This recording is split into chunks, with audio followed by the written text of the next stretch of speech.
It looks like the royal drama just got a serious upgrade. Prince Harry and Meghan Markle have officially been bumped down the royal pecking order, and the palace isn't hiding it anymore. According to multiple insiders, palace officials have quietly been working behind the scenes to strip Harry of his remaining royal titles. The story broke like thunder across the Atlantic, just when everyone thought the royal storm had finally passed. But no. Buckingham Palace has lit the fuse again, and this time, it's nuclear. Sources confirmed that discussions are now underway to review the royal titles of non-working members. That single sentence from the BBC was enough to set the internet on fire. But the real message behind it? Prince Harry and Meghan's royal status is hanging by a thread. Now, remember, Harry has always claimed that he stepped away from royal duties because of security concerns. But critics argue the timeline doesn't quite add up. And within hours of that new report, something unbelievable happened. Prince Harry was seen boarding a private jet in California, heading straight for London. No Netflix cameras. No Meghan. No smiles. Just a tense Duke of Sussex flying home to face the one thing he's been avoiding for years, the palace itself. And this time, the gloves are off.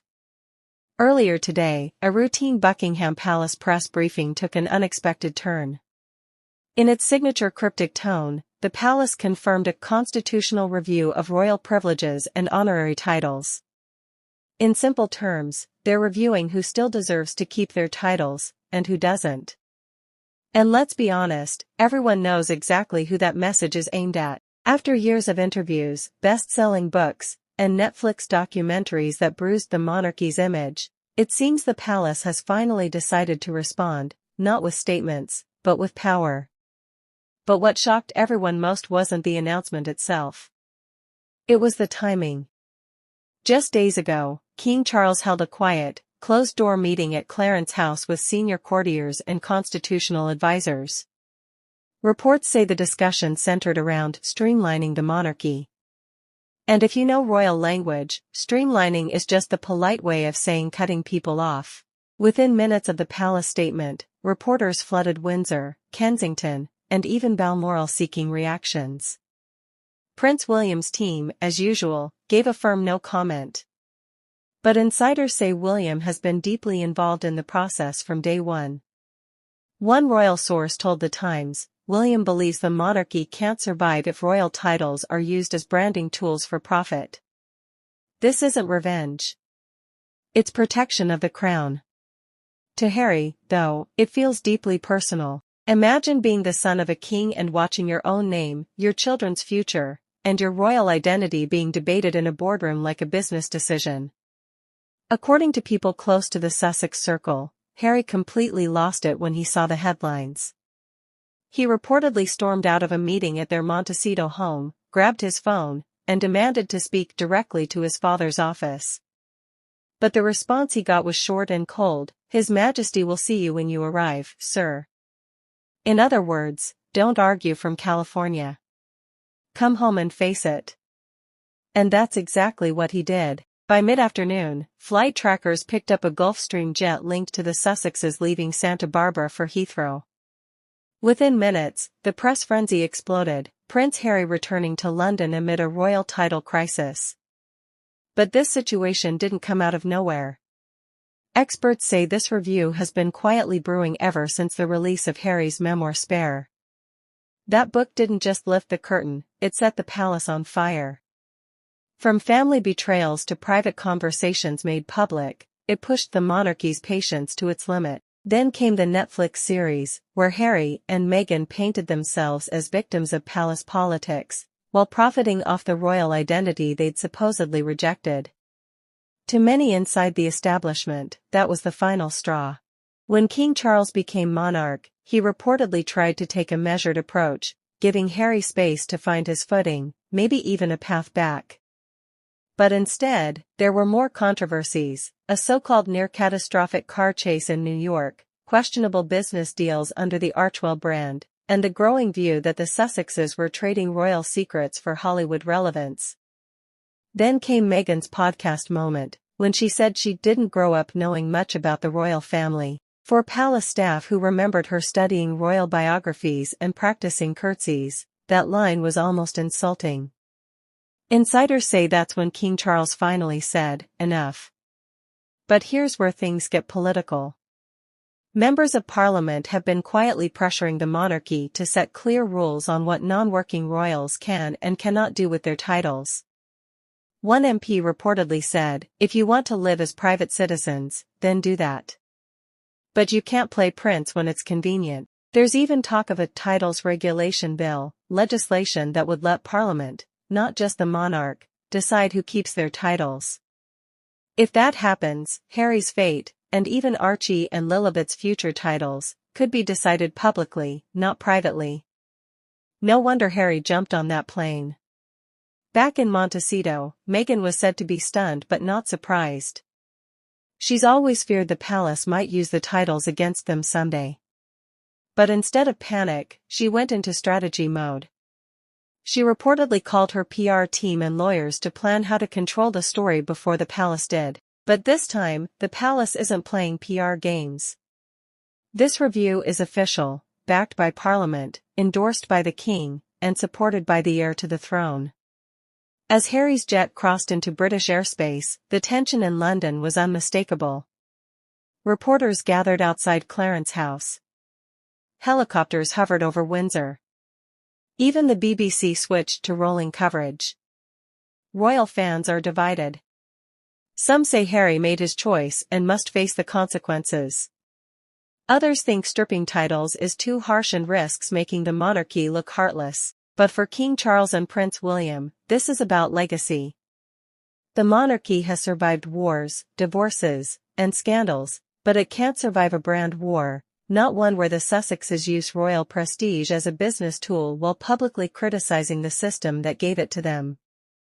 In their eyes, it's simple: if you walk away, you walk away completely. When Harry's plane finally landed at Heathrow, the cameras flashed non-stop. He didn't smile, didn't wave, just walked straight through the terminal like a man heading into battle. A convoy rushed him to Clarence House, where King Charles was waiting. Sources say the meeting was tense from the very first minute. Harry reportedly demanded that his father stop the parliamentary discussions, immediately. But Charles stood firm. "This isn't just about you," he told his son. "It's about the future of the crown." Harry reminded him that he was still a prince by birth, Diana's son, not a discarded royal. But Charles's reply was sharp: "You can't reject the institution and still trade on its name." That's when the shouting started. Insiders say the meeting spiraled out of control, and then, suddenly, Prince William walked in. He wasn't expected to be there, but once he heard Harry had come to London, he insisted on joining. The room went silent. Harry immediately accused William of pushing Parliament to act against him. William didn't shout. He simply said, "You made your choice, Harry. You wanted freedom. Well, this is what freedom looks like." Harry reportedly snapped, accusing his brother of betrayal and of using their mother's legacy against him. But William's response was ice cold: "Don't use Mum as your shield. You lost that right when you sold her story to Netflix." According to insiders, Harry broke down, pleading for his children's titles to be spared. King Charles didn't promise anything. "We'll discuss it with Parliament," he said quietly, before walking away. By the time Harry left Clarence House, he looked defeated, red-eyed, jaw tight, silent. Meanwhile, back in California, Meghan wasn't holding back.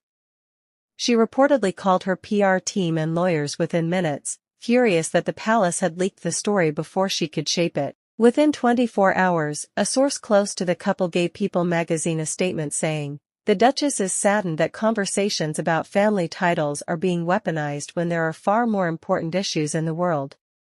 Translation: Meghan was going on the offensive again. But this time, public opinion was shifting. On social media, hashtag strip the titles began trending in the UK, while hashtag leave Harry alone gained traction in the US. Even their loyal supporters seemed divided. The British press had a field day, The Daily Mail called it Return of the Rebel Prince, and The Guardian revealed that Parliament had already begun drafting legislation to revoke royal privileges from non-working royals. That meant this wasn't speculation anymore. The process was officially in motion. To make matters worse, an old clip resurfaced online, Meghan joking on the Ellen show about curtsying to a champagne bottle. What once looked playful now appeared disrespectful. Comments flooded in, she mocked the title she now wants to keep. As public sympathy faded, King Charles reportedly held another private meeting with Prime Minister Rishi Sunak to discuss the constitutional steps ahead. Translation: the king was no longer waiting, he was moving forward. By the end of the week, Buckingham Palace issued an official statement confirming that the title review was proceeding with full cooperation from both the Crown and Parliament, and that no individual is exempt from the process. That one sentence changed everything. The next morning, every major paper in London ran the same headline: Royal titles in peril, Harry returns too late. In Montecito, Meghan was reportedly in tears. She kept saying, "They can't take that from my children," one insider shared. But as one palace aide put it quietly, the monarchy doesn't take, it corrects. And that correction is already underway. Brief current update. As of this week, insiders close to Parliament say early drafts of the Titles Reform Bill have entered legal review, meaning the Sussex titles could face an official decision sooner than anyone expected.